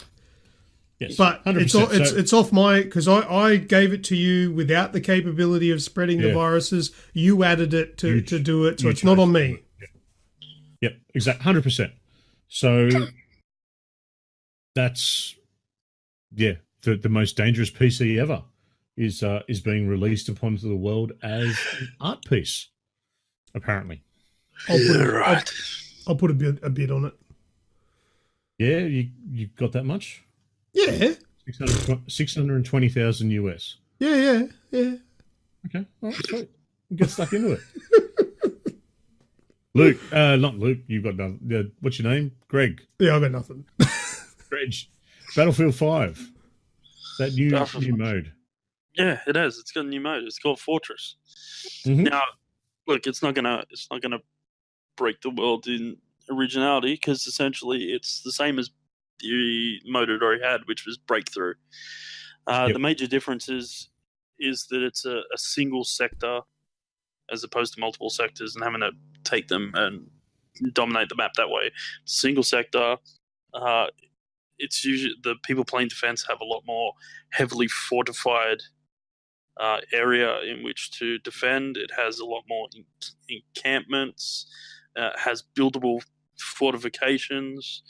A bunch more of that kind of stuff, and it's really designed to either one.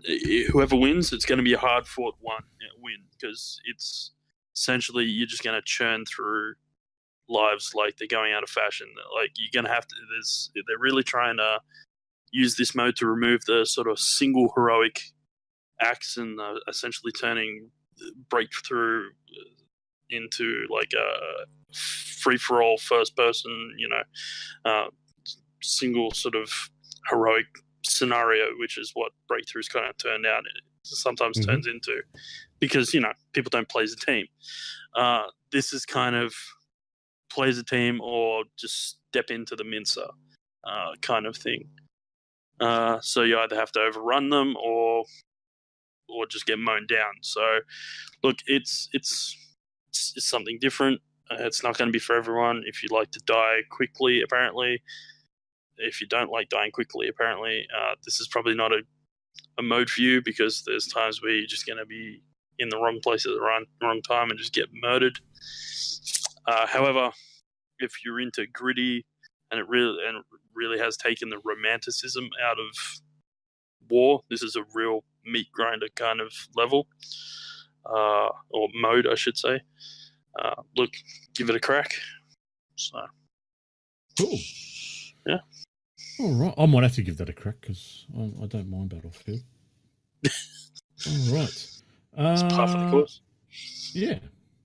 SEGA Mega Drive Mini. I'm looking forward to one of these. I'm actually looking forward to it. I'm very, very tempted to actually put a pre-order down. How about you guys? It's got some good games. Yeah, Oh, of all the minis, this is probably the one that's got the best game lineup of all of them. Yeah. So there's been another 10 games added to it. It's being released on the 19th of September. There's going to be 40 games in total. We know about the first 30 now. I'm going to run through them. Sonic the Hedgehog, Echo the Dolphin, Castlevania Bloodline, Space Harrier 2, Shining Force, Dr. Robotnik's Mean Bean Machine, Toe Jam and Earl, yes. Comic Zone, Altered Beast, yes. Gunstar Heroes, Castle of Illusion starring Mickey Mouse, that's not a bad game. The World of Illusion starring Mickey Mouse and Donald Duck, again, not bad. Thunder Force 3, Super Fantasy Zone, Shinobi 3, Streets of Rage 2, Earthworm Jim. I said that the other week. It's got to be there. It's there. Sonic the Hedgehog 2, Contra, Hard Corps, Landstalker, Mega Man, The Wily Wars, Street Fighter 2 Special Edition Champion, Ghouls and Ghosts, Alex Kidd in Enchanted Castle, which was always going to be there as well. Beyond Oasis, Golden Axe, Phantasy Star 4, The End of the Millennium, Sonic the Hedgehog Spinball, Vector Man, and Wonder Boy in Monster World. Just hearing those names said out loud, I'm pretty much sold on this. I just love the fact that it's got Sonic the Hedgehog 1 and 2, Earthworm Jim, Echo the Dolphin is cool. I finally will get to play Toe Jam and Earl because I've never played it before. It's my favourite game I've never played. Yep. Castle of Illusion was a big game for me when I was younger. I had that and I loved it. Yeah. You got excited for Altered Beast. Do you remember playing Altered Beast? I do remember playing Altered Beast, and Fuck that game. It's a nostalgia one. Oh, that is way too punishing, that game. No way. Yeah. I probably won't be any, like, I was all right at it back then when I had, godlike reflexes. But now it's just, it'll destroy me now. That's Alex Kidd. Oh, the rage as a kid that I had for playing that game. Oh. You know what? Funnily enough, that game is a punish, but I never raged at it. I just I did. enjoyed the grind. Oh, because I would get the bike, the push bike, Yeah. Mhm. and then lose it immediately. I'm like, oh, fuck! Oh. That's it, I'm done. Sonic the Hedgehog Spinball. So Sonic Spinball. Yes! Yes. Yeah, nice. I rented that game thinking it was a new Sonic the Hedgehog game. Didn't realise it was a pinball game. I was like, what? Pinball? This is shit. So I kept playing it because I'd rented it. And I actually quite liked it. Yeah. Didn't want to give it back. Yeah. Wishing for the end of Blockbuster earlier. No, it wasn't Blockbuster. We don't think we had Blockbuster then. It would have been just Video Easy. Video Easy. Or just like a one of those small no-name chains. There was one, in Cambridge Park on the corner store. Did you know that? Oh, yeah, one? yeah. Yeah, we got a lot of our games and movies from that one. I'm not sure what that one was called. It might have been a Video No, I've Easy. got no idea. I'm not sure. Yeah, I've got no idea. But yeah, that's back in the day. Yeah, so that's 19th of September. Sounds like there might be 3 of them coming. All right, well, last bit of news for me. I'm sorry, Luke. What? I've got to bring up something that I brought to your attention, and apparently someone was playing a bit of a joke. Now, Julian, yes. Julian Gerety has tweeted just recently, working on the next Splinter Cell with Dan Haynow and Rom Kamor in Lion. Can't wait for E3. Crossover with The Crew 2. Only missing Ghost Recon and Rainbow Six game, but on their way. How is that funny? That's not a joke, you son of a bitch. So there was a few things that come out. Julian came out as well a little bit later, and he goes, "Can you people stop retweeting this?" Didn't delete it, mind you. No, Can you stop retweeting this? It looks like I'm getting in trouble. And all this stuff. I still thought, looking at it and looking at that stuff that he's done in the past, I thought he was just piss taken that it was about that he was, in trouble. Yes. Then a Ubisoft rep has come out. Julian was obviously joking, as Julian likes to do. Yeah. It looks like our creative directors are having fun right now. We do not have any announcements to make at this time. Yeah, but this is one of those things where I don't know, is this a whole ploy to backpedal because he's given out information he shouldn't have, or was he actually joking? I don't know. I don't know whether I should be excited or cull it because it's ridiculous and it was probably a joke. I just don't know. I hate that man. Yeah. Fucking asshole. I got it. So it's just, yeah. He's like the rep's gone on to say, I don't actually know what Julian likes to do, but I do know that after months of making noises about Splinter Cell, it's been years, mate. Son of a and bitch. with E3 less than a month away, the Ubisoft creative director stating flat out that he's working on a new Splinter Cell, if that's not actually the case, is not so much a funny gag as just a really bad idea. Fans very clearly want a new game in the series. Yeah. Mocking that desire is a bad look all around. Oh, 100%. 100%. Yep. Yeah, So I agree with that. The question does need to be asked. Are they just backpedaling because this bloke's had a few drinks into him and decided to be funny? Yeah. Or is this guy had a few drinks at him and decided to be stupid? A cock. Yeah, well, I don't know. Yeah. I know I'm going to stay positive and just probably blow up again at E3 when they don't announce it. I don't know. Maybe. Whatever. Don't go breaking my heart. I will bloody try. Yes. It could just get put in the bag with Skull and Bones, mate. Well, but that's the thing is, I really want to take the stance as if they don't announce it this year, I'm wiping Ubisoft. But they make games I like, so I can't wipe them. Yes. I like Trials Fusion. Mm. Oh, well. Any other news, boys, before we wrap it up? Yeah, Ubisoft are fucked.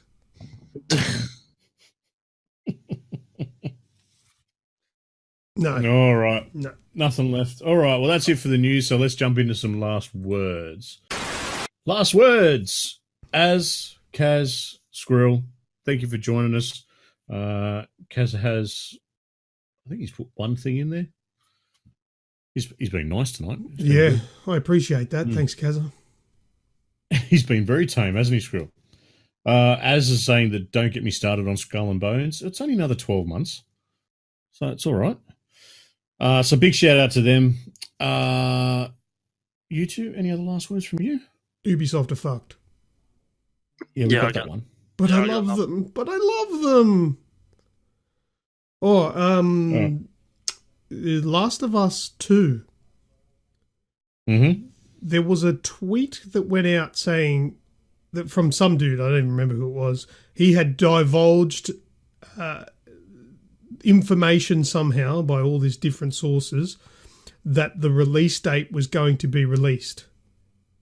Mm-hmm.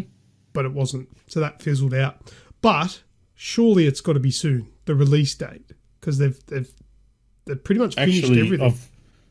Well, that's not the case. Apparently, Naughty Dog are hiring. Naughty Dog have come out and they've put out a bit of a recruitment drive to get some fresh heads in to help tie up the last bit of the game. It's probably DLC. I think they've finished shooting the game. That'll probably be some DLC content, downloadable content. Yep. Well, there is still the thought of November, isn't there?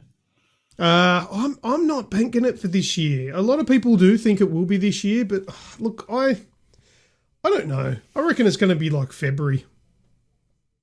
I wouldn't be surprised if it's after March.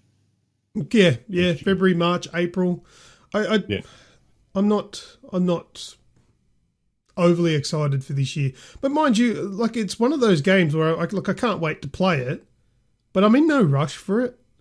Do you know what I mean? Make it right. Yeah. I just want to know when it is so I can put a report in for annual leave. And put your pre-order on for the stupidly expensive trophy. Exorbitant expensive version. That's right. Yeah. I've already commissioned Az. I said, Az, you put my name on one. The second that it is announced, I'll pay it off in full on the day if you like. Alrighty, Greg. You saying you had something there in the background? No, I don't have anything. No? I'm good this week. So. You're good? Oh, yeah. Kazza Cole's come in. Yes. He's been jumping and he's working, so he's trying to listen in and still do good stuff. Working? He's not working. Actually, he is working. He said he was working tonight, I think. Yeah. And there he goes. He's thrown in one of his custom lines. Okay. Lucas. What? You want to plug your other show? That other show, 20-minute show. It's on our YouTube channel, the Age XP. It's linked in the description, I think. Do I put that in there? I can't remember. I haven't looked. Let's just say it is. If it's not, well, search for it. It's also available on iTunes if you search for That Other Show. Not The Other Show, because I think there's another podcast called that. But anyway, you'll see it. It's got other information that'll make it look like it's from us. And I've just released another episode this week, just gone, talking about stuff that I've done. And I actually went into a bit more about the Splinter Cell tweet that we were just talking about. Talked about my PC, what I did with my PC the past week.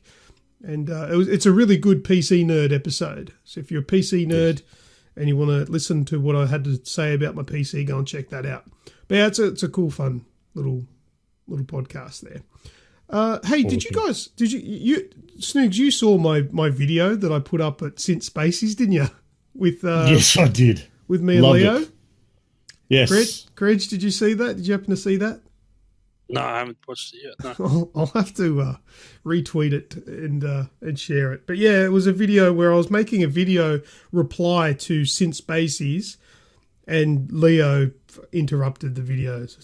Oh, dickhead. Anyway, I couldn't be bothered redoing the video, so I just uploaded it as it was. So you should tweet it out again. It's quite funny. I'll retweet it after the podcast, so it'll be up there. All right. Well, those listening along, if you feel like coming and watching us over on Twitch, don't forget to have a look at Aussie Gamers TV and Snoogavision at Grejio XBL on Twitter and Instagram is where you can find all the 60 creations of Mr. Grejio. Mm-hmm. Beautiful.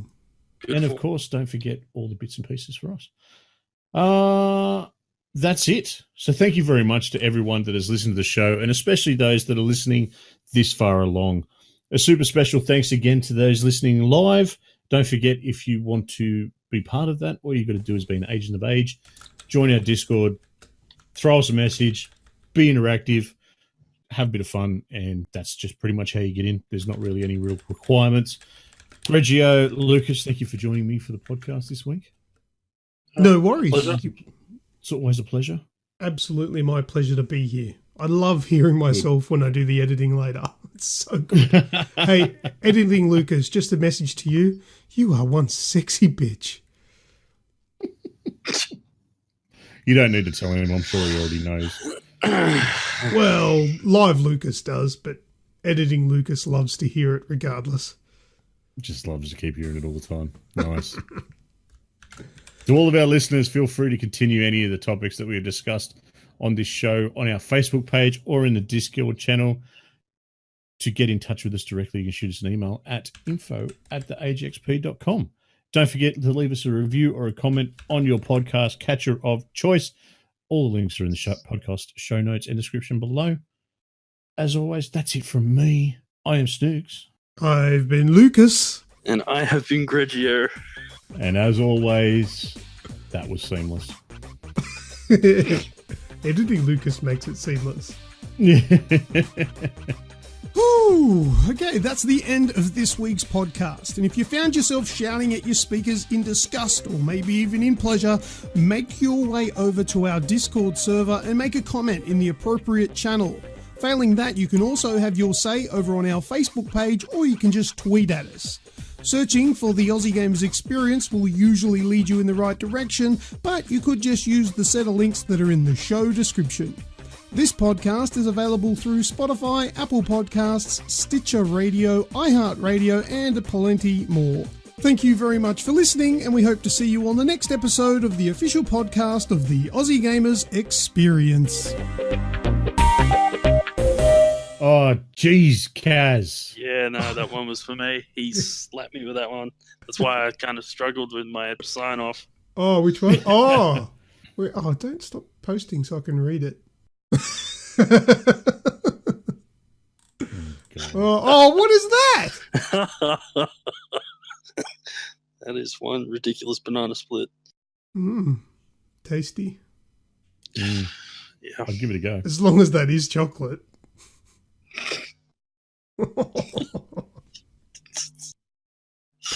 Otherwise, that's not a scenario I want to be part of. My missus has been patiently waiting for me to finish this so I can go watch Game of Thrones. So until next time, I'll see you. Yeah, last episode. What did I beat you to? You haven't. I hope you haven't been on Twitter all afternoon. No, I haven't. Look at Azrael. Yeah. Fuck witch. She hasn't seen it. If she has spoiled it, she is no longer a part of this. Yeah. Her agent status just got revoked. She can fucking go and sit in that. That's why. Only Dumbledore dies. Don't you fucking spoil shit. I'm out of here. See you later before anyone else wants to be an mate. arsehole. Bye. Everyone. Bye.